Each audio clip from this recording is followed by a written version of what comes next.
नमस्कार दोस्तों, स्वागत है आपका गुरु ज्ञान भक्तावल चैनल में। जैसा कि आपने थंबनेल पे देखा कि आप कौन से समय देवी देवताओं का हुक्का लगाएं, ठीक है। परहेज क्या क्या होता है और नियम क्या क्या होते हैं, ये तीनों चीज़ के बारे में आपको पूरी जानकारी दूंगा। अगर आप बहुत समय से सेवा लगा रहे हो, आपके ऊपर सवारी नहीं आ रही, या फिर आप भगत बन गए हो, तब बहुत समय से सेवा लगा रहे हो, आपको अनुभव नहीं होते, आपको देवी देवताओं के दर्शन नहीं होते, तो कुछ चीज़ें मैं आपको बताऊंगा। आप इन चीज़ों को करिएगा, आपको दर्शन जरूर होंगे, ठीक। लेकिन आपको पूरे नेम टेम से, परहेज के साथ, हर एक चीज़ के साथ वो सेवा करनी होगी। ये आप रेगुलर में भी कर सकते हो, जैसे परहेज नहीं होंगे इसमें, मतलब कि फिर परहेज हट जाएंगे। अगर आप रेगुलर में सेवा करते हो तो आप नॉर्मली भी सेवा इस तरीके से कर सकते हो। सबसे पहले मैं आपको बताता हूँ समय। देखिए, समय क्यों जरूरी है। समय इसलिए जरूरी है क्योंकि देवी देवता ना, जैसे मान लीजिए आपका खाने का टाइम है 8 बजे, शाम को आप 8 बजे खाना खाते हो, तो आपको 8 बजे ऐसा लगने लग जाएगा कि अब कुछ खाने को हो। अगर आप घर पे ही हो तो, कि कुछ खाने को हो, आप फिर खाना खाओगे तब आपको शांति पड़ेगी, ठीक है। तब आपको लगेगा कि हाँ, आपने कुछ खाया है। इसी तरीके से देवी देवताओं का भी होता है। आप जिस समय पे उनकी सेवा कर रहे हो, उनका हुक्का पानी लगा रहे हो, तो वो उस समय वहाँ पे मौजूद होते हैं, ठीक है, हुक्के के लिए, कि अब मेरे को हुक्का मिलेगा, मेरा जो सेवादार है वो हुक्का लेके आएगा। तो ये होता, इसलिए होता है समय जरूरी। तो अब मैं आपको बताता हूँ कि कौन कौन से समय होते हैं जिस टाइम आप हुक्का लगा सकते हो। देखिए, अगर आप सुबह 4 बजे का हुक्का लगा सकते हो तो बहुत अच्छी बात है, लेकिन सुबह 4 बजे का हुक्का लगाने के लिए आपको 3 बजे उठना पड़ेगा। अब आजकल के समय में, जो आजकल व्यस्त समय चल रहा है, उसमें 3 बजे उठना बहुत ही मुश्किल है, क्योंकि इंसान को सोते सोते ही कम से कम कभी कभार 11, 12, 1, 2 भी बज जाते हैं। अगर आप लगा सकते हो सुबह 4 बजे का हुक्का तो बहुत अच्छी बात है। अगर आप घर पे ही रहते हो तब तो आप उठ सकते हो, आप हुक्का भी लगा सकते हो। तो आप सुबह 4 बजे का हुक्का लगाइए, 3 बजे उठिए, नहाइए धोइए, साफ सफाई कीजिए, स्थान साफ कीजिए, फिर 4 बजे हुक्का लगा दीजिए। 4 बजे चिलम टिक जानी चाहिए हुक्के के ऊपर, ठीक। 4 से वो 5, 7 मिनट, 10 मिनट ऊपर नीचे हो जाए उससे का कोई फर्क नहीं पड़ता, लेकिन 4 बजे हुक्का लग जाना चाहिए, ठीक है। अब दूसरा समय, जैसे मान लीजिए आपके पास समय नहीं है, तो आप कम से कम 5 बजे, 6 बजे, ठीक है, या फिर 7 से 8, इस बीच में भी हुक्का लगा सकते हो। अब बहुत सी बार ऐसा होता है कि आप जॉब करते हो, तो सुबह आपको जल्दी जाना होता है ड्यूटी पे, तो आपके पास सुबह समय नहीं होता। ऐसा बहुत से लोगों के साथ है कि सुबह 5-6 बजे की ड्यूटी है, फिर 5-7 बजे की ड्यूटी है, ठीक, बहुत से 8 बजे की ड्यूटी है, तो वो 6 बजे उठते हैं, 7-8 बजे तक तैयार होकर अपनी ड्यूटी चले जाते हैं। तो इस समय पे इंसान सुबह 4 बजे का हुक्का नहीं लगा सकते हैं। तो आप किस समय हुक्का लगा सकते हो। आप शाम के टाइम हुक्का लगाइए।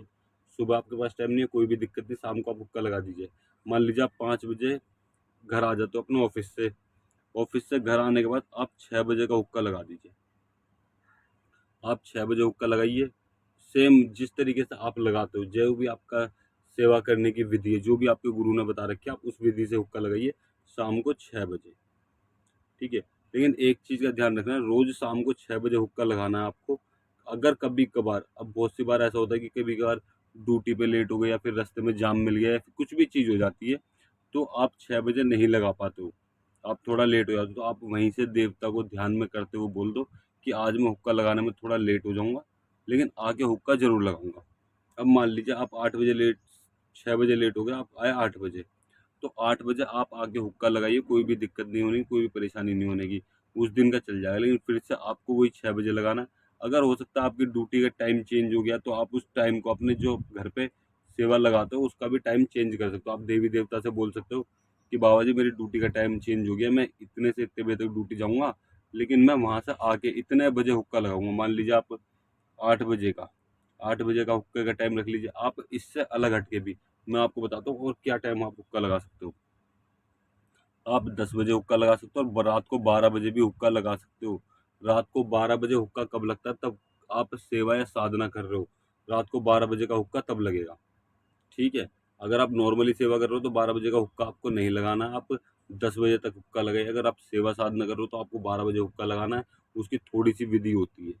आप तब से चाहे तो आप विधि से मत करिए, जो आपके गुरु ने बता रखी है, आप उसी विधि से अपनी सेवा शुरू कर दीजिए, कोई भी दिक्कत नहीं होती। आप 12 बजे का हुक्का तभी लगाइएगा तब आप कोई सेवा या साधना कर रहे हो, वरना आप 10 बजे तक सेवा कर लेना, उसके बाद कोई सेवा मत करना, ठीक है। तो आपको समय पता चल गया। आप अगर घर पे रहते हो तो दोपहर में 12 बजे का हुक्का भी लगा सकते हो। आप दोपहर में 12 बजे का हुक्का भी लगा सकते हो, ठीक है।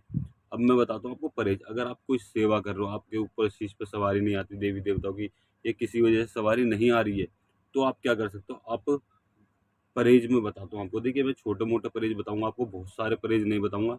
सबसे पहला तो आपको ब्रह्मचर्य का पालन करना है, ठीक है? सबसे पहला और सबसे बड़ा परहेज यही है। आपको किसी के घर का खाना-पीना नहीं है। मतलब कि आपको किसी के घर की पीली और सफ़ेद चीज़ तो बिल्कुल भी नहीं खानी है। पीली और सफ़ेद चीज़। आप कोशिश करिए किसी के घर का पानी भी मत पीजिएगा। आप कहीं जाते हो तो अपने साथ अपनी बोतल लेके जाइएगा। अगर ऑफ़िस में हो आप, तो आप वहाँ पे पानी पी सकते हो, कोई भी दिक्कत नहीं है। ऑफ़िस का भी पानी पी सकते हो, क्योंकि वो आप काम पे हो, ठीक है? किसी से मतलब कि आपको एक तो किसी के घर का खाना नहीं है, किसी के यहाँ का पानी तक नहीं पीना। दूसरी चीज़, आपको ब्रह्मचर्य का सबसे पहले पालन रखना है। तीसरा जो परहेज है, आप सेवा बिल्कुल टाइम से करिएगा। टाइम अलग नहीं होना चाहिए, ठीक है? आपको छोटे-मोटे परहेज बता रहा हूँ, आप कोशिश करिएगा कि आप किसी के बारे में गलत ना बोलो, किसी को गाली-गलौच ना करो, या फिर किसी को भी अपने मुँह से अपशब्द ना निकालो। इस चीज़ का भी आपको ध्यान रखना है, क्योंकि देवता आपके साथ में 24 घंटे रहता है। जिस टाइम आप सेवा उठाते हो, सेवा करते हो, तो हो सकता है आप जो बोलो वो देवता उस चीज़ को कर दे। तो इसलिए कभी भी आपको किसी के सामने वाले के लिए आपको गलत नहीं बोलना है। इस चीज़ का भी परहेज रखना है आपको। आप इतने ही परहेज करिएगा, और बहुत सारे परहेज होते हैं वैसे तो, अगर आप कर सकते हो तो। आप इतने ही परहेज करिएगा, आपके लिए ये बहुत हैं। बहुत परहेज है, अगर आप इनको नेम टेम से सही अच्छी तरीके से करते हो, तो ये परहेज भी बहुत है। सबसे बड़ा परहेज ब्रह्मचर्य का, और दूसरा परहेज किसी के यहाँ का खाना नहीं है। पीली सफ़ेद चीज़ तो बिल्कुल भी नहीं खानी, ठीक है? और अब मैं बताता हूँ आपको चौथा परहेज। चौथी चीज़ जो होती है वो होते हैं नियम। नियम देखिए, नियम परहेज भी हैं, सारे जितने भी परहेज हैं वो नियम है, ठीक? आप सेवा नेम टेम से करते हो, वो भी नियम है। मतलब कि आपको किसी ने परहेज बता दिए, वो तो नियम है ही। आपको सेवा का टाइम बता दिया, समय बता दिया, वो भी नियम है। किसी के बारे में आपको गलत नहीं बोलना, वो भी नियम है, ठीक? तो आपको इन सब चीज़ों का ध्यान रखना है। नियम ये चीज़ है। आपको कोई भी किसी के भी बारे में गलत नहीं बोलना, सारे परहेज का पालन करना है। देवी देवता के बारे में गलत नहीं बोलना, क्योंकि कई बार ऐसा हो जाता है कि आपने सेवा उठाई, उसके बाद में क्या होता है, मान लीजिए 2 दिन बाद, 3 दिन बाद आपके घर में कोई ना कोई थोड़ी बहुत दिक्कत होने लग जाती है। तो आप क्या सोचते हो कि ये देवी देवताओं की आपने सेवा उठाई है, इस वजह से आपके घर में दिक्कत हो रही है। फिर आप देवी देवताओं को बुरा-भला बोलते हो, फिर आपके घर में आप सेवा करनी छोड़ देते हो, ठीक है? फिर आपके घर में क्या होता है, वो दिक्कतें फिर से नॉर्मल हो जाती है, कोई भी दिक्कत नहीं होती। लेकिन ये चीज़ क्या होता है, देवी देवताओं की परीक्षा होती है, कि वो आपसे परीक्षा लेते हैं, अपनी आपके घर में थोड़ी बहुत दिक्कत करते हैं।